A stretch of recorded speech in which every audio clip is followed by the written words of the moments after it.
ये कहानी है दो ऐसी लड़कियों की जिनको कुछ बदमाश लड़के उठाकर ले जाते हैं और बंदी बनाकर बार बार उनके साथ रेप करते हैं, लेकिन ये दोनों हार नहीं मानती और किस तरह उन सभी लड़कों से एक एक करके अपना बदला लेती है, देखेंगे हम इस पूरी कहानी में। और इस कहानी की शुरुआत में हम दो खूबसूरत लड़की कैटी और नैन्सी को देखते हैं जो एग्रीकल्चर की स्टूडेंट है और अब वो आगे की स्टडी करने के लिए न्यूयॉर्क की एक फार्म में जाने वाली थी, इसलिए दोनों बहुत ज्यादा खुश थे और दोनों आपस में बात करती है कि इस बहाने हम यूरोप भी घूम लेंगे और वहाँ बहुत सारी शॉपिंग भी करेंगे। अब अगली सुबह दोनों को लेने के लिए उनके अंकल जेसन आते हैं जो कि एक FBI एजेंट है। उसके बाद जब वो दोनों जेसन के घर जाते हैं तो वहाँ उनकी मुलाकात जेसन की गर्लफ्रेंड से होती है जो उन्हें देखकर बहुत खुश होती है। अब इस शहर में आने के बाद कैटी और नैन्सी अपना नाम भी नया रखने का सोचती है, जहाँ कैटी अपना नाम हैदर तो नैन्सी अपना नाम रिप्ली रखती है। अब अगले दिन जेसन उन्हें बस स्टॉप पर लेकर आता है क्योंकि कैटी और नैन्सी को स्टडी के लिए एग्रीकल्चर फार्म जाना था। यहाँ पर जेसन इन दोनों के साथ ही न्यूयॉर्क जाने वाली बस का वेट करने लगता है, लेकिन कैटी जेसन को कहती है कि बस कुछ ही देर में यहाँ आ जाएगी, आप अपने काम के लिए निकल जाएं, हम पहुँचते ही आपको मैसेज कर देंगे। जिस पर जेसन उन्हें कहता है कि तुम कोड वर्ड इस्तेमाल करना जिससे मैं समझ जाऊंगा कि तुम दोनों सेफली पहुँच गए हो।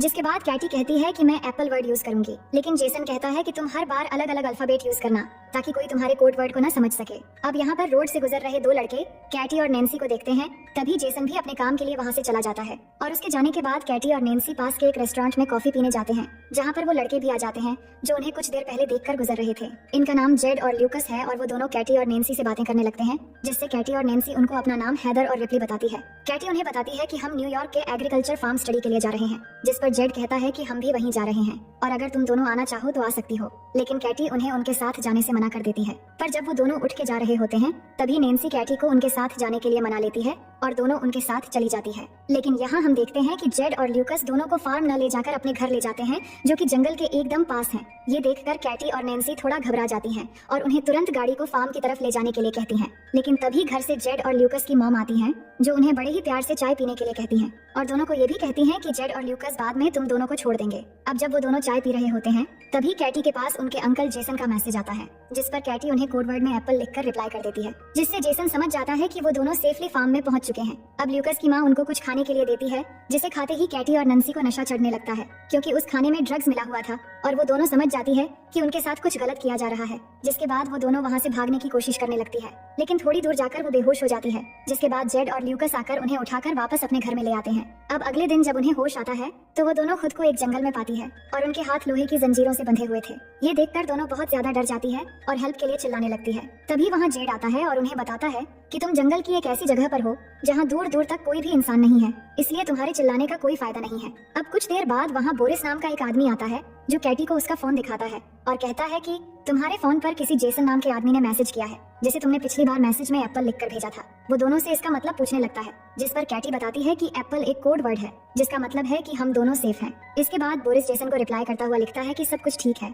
और साथ में कोड वर्ड एप्पल भी लिख देता है। इसके बाद वो लोग कैटी और नैन्सी को उनके सामने ही नहाने के लिए फोर्स करते हैं। तभी शरीफ नाम का एक पुलिस ऑफिसर वहाँ आता है, जिसे देखकर कैटी और नैन्सी उससे मदद मांगने लगती है, लेकिन कुछ देर बाद उन्हें पता चलता है कि वो पुलिस ऑफिसर भी जेड और ल्यूकस से मिला हुआ है और ये देखकर वो दोनों और भी ज्यादा डर जाती है। अब यहाँ कैटी और नैन्सी उन लोगों को समझाने की कोशिश करती है कि प्लीज हमें यहाँ से जाने दो, हम किसी को कुछ नहीं बताएंगे और तुम लोग चाहो तो हम तुम्हें बहुत सारे पैसे भी दे देंगे, लेकिन वो उनकी एक भी बात नहीं सुनते। जिसके बाद हम देखते हैं कि वो पुलिस वाला वायाग्रा की टेबलेट खाता है और अपने लिए कैटी को चूज करता है। इसके बाद हम उस पुलिस ऑफिसर को कैटी के कंटेनर से बाहर आते देखते हैं, जिससे हमें पता लगता है कि उसने कैटी के साथ जबरदस्ती किया है। वहीं दूसरी ओर हम जेसन को देखते हैं, जिसको कैटी और नैन्सी की बहुत चिंता हो रही थी क्योंकि कैटी ने मैसेज में एप्पल वर्ड को दोबारा इस्तेमाल किया था और उधर वो लोग नैन्सी के कंटेनर में एक सनकी और नशेड़ी आदमी को भेजते हैं जो अंदर जाकर नैन्सी के पेट पर जलती हुई सिगरेट लगा देता है और वो जोर जोर से चीखने चिल्लाने लगती है और उसके बाद वो नैन्सी के साथ जबरदस्ती करता है। यहाँ पर ये सभी लोग हैवानियत की सारी हदें पार कर चुके थे। असल में ये लोग कैटी और नैन्सी से जबरदस्ती धंधा करवा रहे थे। वहीं जेसन कैटी और नैन्सी के बारे में पता लगाने के लिए न्यूयॉर्क एग्रीकल्चर फार्म में कॉल करता है तो उसे पता लगता है कि वो दोनों एक बार भी यहाँ नहीं आए, जिससे जेसन समझ जाता है कि वो दोनों किसी बड़ी मुसीबत में है, इसलिए वो तुरंत उन्हें ढूंढने के लिए निकल जाता है। वहीं कैटी और नैन्सी के साथ और भी ज्यादा बुरा हो रहा था क्योंकि अब जो अगला कस्टमर था उसके आने से पहले जेड और ल्यूकस दोनों लड़कियों के मुंह पर मास्क पहना देते हैं और वो कस्टमर भी एक पिग वाला मास्क पहन लेता है। इसके बाद जेड और ल्यूकस उस कस्टमर को कैटी और नैन्सी के चेहरे से मास्क उतारकर उनके चेहरे दिखाता है, जिससे दोनों लड़कियां उस पिग मास्क वाले आदमी को देखकर और भी ज्यादा डर जाती हैं और जोर जोर से चिल्लाने लगती है। जिसके बाद वो आदमी नैन्सी को चूज करता है और उसे कंटेनर में ले जाकर उसके साथ जबरदस्ती करता है। अब उसके जाने के बाद जब कैटी नैन्सी के पास जाती है तो वो देखती है कि नैन्सी की हालत बहुत ज्यादा खराब हो गई है। वहीं दूसरी तरफ जेसन पुलिस स्टेशन पहुंचता है और एक पुलिस ऑफिसर से मिलता है। ये वही पुलिस ऑफिसर हैं जिसने कैटी के साथ जबरदस्ती की थी। जेसन उसे कैटी और नैन्सी की किडनैप के बारे में बताता हुआ कहता है कि वो भी एक FBI एजेंट है, जिस पर पुलिस ऑफिसर जेसन से पूछता है कि आपको कैसे पता कि वो दोनों किडनैप हुई है, जिस पर जेसन कहता है कि उसने अपनी भतीजी कैटी को कोडवर्ड एक ही बार इस्तेमाल करने के लिए कहा था, लेकिन कैटी ने एक ही कोडवर्ड को दोबारा इस्तेमाल किया है, जिससे मुझे लग रहा है कि वो कई मुसीबत में है और शायद किडनैप हो गई है। वही जंगल में बोरिस को ये पुलिस ऑफिसर सारी खबर दे देता है कि कैटी के अंकल एक FBI एजेंट है और कैटी ने हम लोगों को उस कोडवर्ड के बारे में गलत इन्फॉर्मेशन दी थी। अब बोरिस वहाँ जाकर जेड को कैटी के कंटेनर से थोड़ा दूर ले जाकर उससे बात करता है कि इन दोनों लड़कियों को जल्द से जल्द ठिकाने लगाना होगा, वरना हम मुसीबत में पड़ सकते हैं और हमें शहर से आने वाली और भी नई लड़कियों को पकड़ना है। वहीं कैटी अपने कंटेनर के पास खड़ी होकर चुपके से उनकी सारी बातें सुन रही थी। इसके बाद बोरिस कैटी के कंटेनर में जाकर उससे जबरदस्ती करता है। वहीं दूसरी ओर जेसन भी वही रेस्टोरेंट पहुंचता है जहां पर कैटी और नैन्सी को वो दोनों लड़के मिले थे और वहां काम कर रहे एक आदमी से कैटी और नैन्सी के बारे में पूछता है, जिससे वो आदमी बोरिस की गाड़ी के बारे में बता देता है। अब अगले दिन कैटी नैन्सी को बताती है कि ये लोग हमें मारने की प्लानिंग कर रहे हैं। तभी वहाँ जेड और बोरिस उसी नशेड़ी आदमी को अपने साथ लेकर आते हैं जिसने कैटी के साथ जबरदस्ती की थी और उसको कहते हैं कि हम दोनों जल्द ही वापस आ रहे हैं, तब तक तुम दोनों लड़कियों पर कड़ी नजर रखना ताकि ये कहीं भाग न जाए। अब उनके वहाँ से जाते ही कैटी उस नशेड़ी को अपनी ओर अट्रैक्ट करने लगती है और उसे अपने साथ इंटीमेट होने के लिए उकसाती है और ऐसा करते हुए जैसे ही वो उस नशेड़ी के करीब जाती है तो वो उसके गले पर जोर से काट देती है, जिससे उसके गले से खून निकलने लगता है और वहीं पर उस नशेड़ी की मौत हो जाती है। इसके बाद वो दोनों अपनी हथकड़ियां खोलकर वहाँ पर छुप जाती है और जब वो पुलिस वाला यहाँ पहुँचता है तो वो दोनों चुपके से उसकी गाड़ी लेकर यहाँ से भाग जाती है। इसके बाद ये दोनों एक मॉल में जाती है और बहुत सारे अजीब सामान खरीदती है, जैसे कि हथौड़े, कुल्हाड़ी, टेनिस बॉल और बहुत सारे कीले और बहुत खतरनाक हथियार। इसके बाद वो मॉल की कैशियर के पास जाकर उससे बोरिस के घर का एड्रेस पूछती है, जिस पर वो उन्हें बोरिस का एड्रेस बता देता है। वही जेसन बोरिस के कार इंश्योरेंस कंपनी में पहुंचता है जहां पर उसे बोरिस के घर का पता मिल जाता है। वहीं हम देखते हैं कि बोरिस अपने घर पर म्यूजिक लगाकर एंजॉय कर रहा होता है। तभी वहाँ कैटी और नैन्सी आ जाती हैं और टेनिस बॉल पर बहुत सारे कीले लगाकर उसके मुंह पे मारती हैं, जिससे वो बेहोश हो जाता है। उसके बाद जैसे ही उसे होश आता है तो वो खुद को एक टेबल से बंधा हुआ पाता है, लेकिन बोरिस उन्हें खुद को छोड़ने के लिए बहुत पैसों का ऑफर देता है, लेकिन कैटी और नैन्सी को तो सिर्फ अपना बदला चाहिए था। वहीं उनके अंकल जेसन भी बोरिस के घर के बाहर पहुंच गए थे और घर के अंदर कैटी और नैन्सी बोरिस से उस मस्क वाले आदमी का एड्रेस पूछती है, जिससे बोरिस उन्हें एड्रेस बता देता है। इसके बाद वो दोनों उसके पिछवाड़े में कीलों से भरा हुआ एक बेसबॉल घुसा देती है,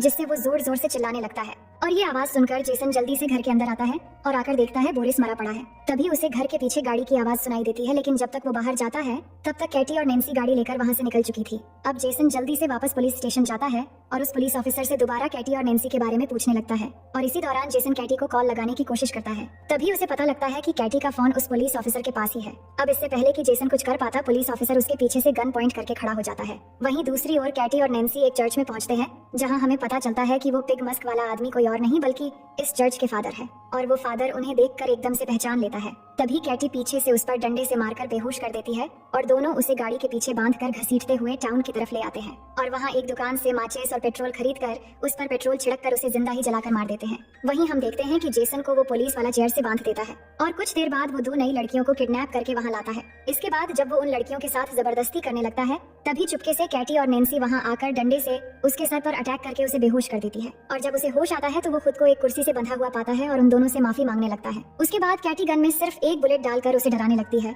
और बारी बारी से उस पर गन से शूट करने लगती है, लेकिन सभी शूट में वो बच जाता है, इसलिए वो थोड़ा मुस्कुराता है। लेकिन अगले ही सेकंड में कैटी उसे शूट करके एकदम जान से मार देती है। इसके बाद कैटी और नैन्सी वहाँ मौजूद दोनों लड़कियों को आजाद करके उन्हें जेसन को खोलने के लिए कहती है और खुद वहाँ से चली जाती है, जिसके बाद वो लड़कियाँ जेसन की रस्सी खोल देती है और उसे बताती है कि उन लड़कियों ने हमें ऐसा करने को कहा है। अब यहाँ पर जेसन को पूरी बात समझ आती है कि वो दोनों लड़कियाँ कोई और नहीं बल्कि कैटी और नैन्सी हैं। वहीं हम जेड और ल्यूकस की मॉम को देखते हैं जो ड्रिंक कर रही थी। तभी अचानक उसे अजीब सा नशा होने लगता है, जिससे वो वहीं पर गिरकर बेहोश हो जाती है। इसके बाद जब उसे होश आता है तो वहाँ कैटी और नैन्सी ने उसको बेसमेंट में एक कुर्सी से बांध रखा था और उन दोनों ने जेड को भी उसके बिल्कुल सामने वहीं पर बांध रखा था। जिसके बाद कैटी और नैन्सी जेड को उसकी मॉम की आंखों के सामने ही डंडे से मारकर नीचे गिरा देती है और फिर दोनों उसे पीटते पीटते एकदम उसकी जान ले लेते हैं, जिससे उसकी मॉम जोर जोर से रोने लगती है। जिसके बाद वो उसकी मॉम को ल्यूकस के पास लेकर जाती है जहाँ वो ल्यूकस के हाथ में एक डंडा देकर उसकी ही मॉम को मारने के लिए कहती है और उसे धमकाती है कि अगर तुमने ऐसा नहीं किया तो हम तुम्हें गोली मार देंगे। लेकिन ल्यूकस ऐसा नहीं कर पाता, जिससे नैन्सी उसे गन से शूट करके मार डालती। इसके बाद वो उसी गन को साफ करके ल्यूकस को पकड़ा देती है, जिससे पुलिस को लगे कि दोनों माँ बेटे आपस में ही लड़कर मर गए हैं। इसके बाद ल्यूकस की मॉम कैटी और नैन्सी को कहती है कि अगर तुम दोनों मुझे नहीं मारोगे